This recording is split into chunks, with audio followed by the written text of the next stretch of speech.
Halo, jumpa lagi bersama saya dalam studi Al-Quran.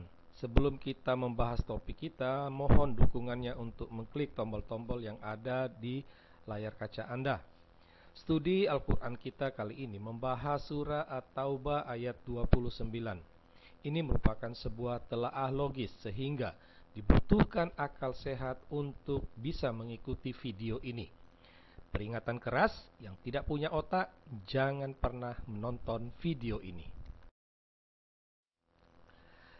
Jika kita membuka Al-Quran, surah At-Taubah ayat 29, maka kita akan menemukan kutipan wahyu Allah seperti yang ada di layar kaca Anda. Ya, perangilah orang-orang yang tidak beriman kepada Allah dan hari kemudian dan seterusnya. Ya. Umat Islam sangat yakin apa yang tertulis ini merupakan kata-kata Allah sendiri. Ya.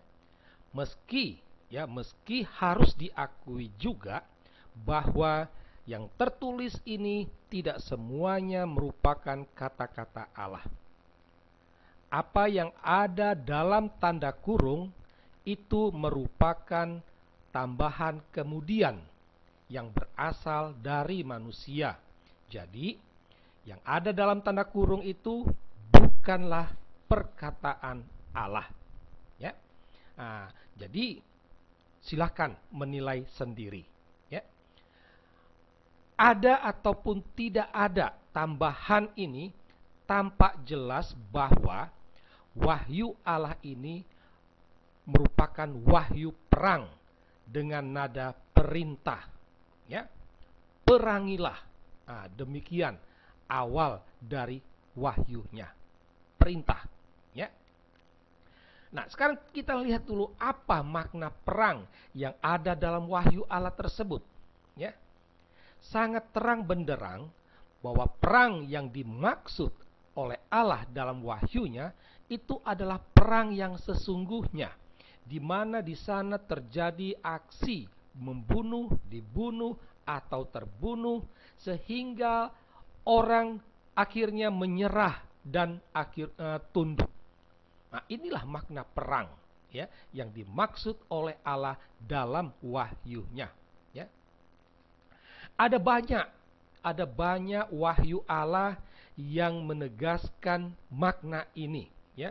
Kita bisa baca misalnya dalam surah Al-Baqarah, surah Ali Imran, surah Al-Nisa, surah At-Taubah, surah Al-Fat, maupun surah Al-Tahrim. Ya, semuanya menegaskan bahwa perang yang dimaksud oleh wahyu Allah adalah perang yang sesungguhnya. Lalu, apa target sasaran dari perang tersebut? Ya, dalam kutipan wahyu Allah tadi tampak jelas target sasaran perang tersebut. Ya. Yang pertama adalah orang yang tidak beriman kepada Allah dan hari akhirat. Ya. Allah yang dimaksud ini adalah Allah Subhanahu wa Ta'ala. Dan hari kemudian ini artinya hari kiamat, di mana di sana akan ada surga dan neraka. Ya. Nah, yang berikut adalah orang yang tidak mengharamkan apa yang diharamkan oleh Allah dan Muhammad. Nah, gitu. Jadi orang-orang ini juga harus diperangi. Ya. Yang berikut adalah orang yang tidak beragama dengan agama yang benar. Frase agama yang benar selalu dimaknai dengan agama Islam. Jadi dengan kata lain, agama yang benar itu adalah agama Islam. Ya. Nah, jadi yang tidak beragama Islam itu harus diperangi. Nah, ketiga hal ini, ya, ketiga poin ini dipertegas oleh wahyu Allah, yaitu mereka yang telah diberi kitab. Nah, jadi yang tidak beriman pada Allah, yang tidak mengharamkan dan tidak beragama, mereka ini yang dimaksud itu adalah orang yang telah diberi kitab. Siapa yang dimaksud dengan orang yang telah diberi kitab? Kalau kita membaca Al-Quran, tampak jelas frase ini merujuk kepada orang Yahudi dan orang Kristen. Ya, jadi kalau dikatakan orang yang diberi kitab, itu pasti orang Yahudi dan juga orang Kristen. Nah, mereka inilah yang menjadi target sasaran untuk diperangi. Ya, karena apa ya? Karena memang orang Yahudi, orang Kristen memang tidak mengimani Allah Subhanahu wa taala. Orang Yahudi dan orang Kristen tidak menerima gambaran surga neraka yang diberikan oleh Allah Subhanahu wa taala. Orang Kristen lebih lagi, mereka tidak mengharamkan apa yang diharamkan Allah dan Muhammad. Ya.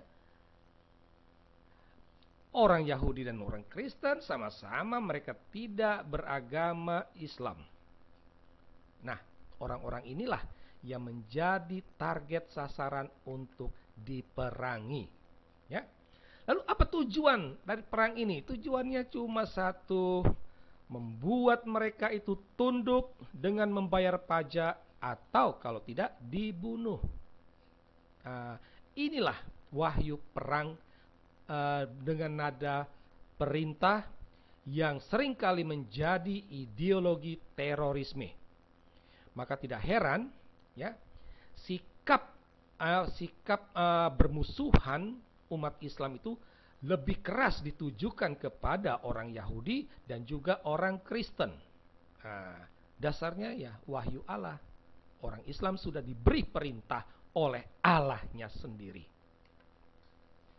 Nah, terhadap wahyu Allah ini, seringkali umat Islam berasionalisasi, mengadakan pembenaran diri. Ya, mereka mengatakan bahwa wahyu Allah itu harus dilihat konteks waktunya. Artinya orang yang diperangi itu adalah orang Yahudi dan orang Kristen yang ada pada zaman Muhammad.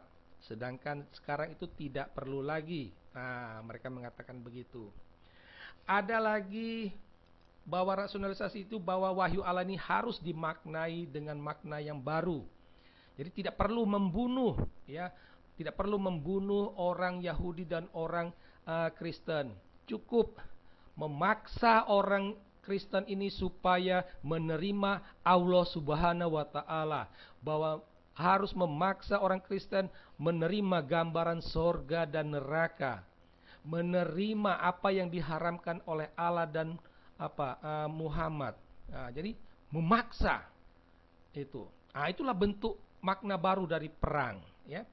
Ada lagi yang mengatakan berasionalisasi, kalau memang benar itu wahyu Allah harus begitu, ya buktinya masih ada tuh orang kafir di sekitar Anda, masih ada orang Yahudi.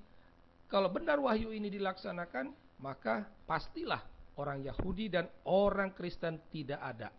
Nah, inilah seringkali rasionalisasi yang sering dilontarkan oleh umat Islam. Tetapi dapat dipastikan rasionalisasi itu salah. Karena apa? Rasionalisasi berdasarkan konteks waktu itu membuat wahyu Allah mati. Wahyu Allah kehilangan sifat kekalnya. Dia hanya berlaku pada waktu dulu, sekarang tidak berlaku lagi. Sangat lucu, ya.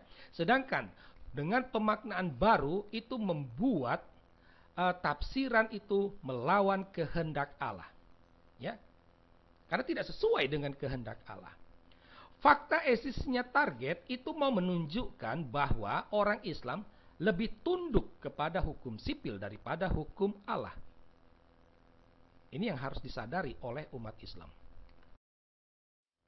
Nah, dari uraian di atas kita dapat sampai pada kesimpulan tentang surah At-Taubah ayat 29. Dapat dikatakan bahwa surah ini merupakan perintah perang, dan perintah itu datang dari Allah sendiri, ya. Allah yang menghendaki perang, dan perang itu dimaknai dengan perang yang sesungguhnya. Perintah perang itu aktual, masih berlaku sampai sekarang, bukan hanya berlaku pada masa Muhammad. Dari sinilah kita dapat mengatakan Islam bukanlah agama kasih, bukan pula agama damai. Kita harus berani mengatakan Islam adalah agama perang. Demikianlah kajian logis kita atas surah At-Taubah ayat 29. Semoga mendapat pencerahan. Sekian dan terima kasih.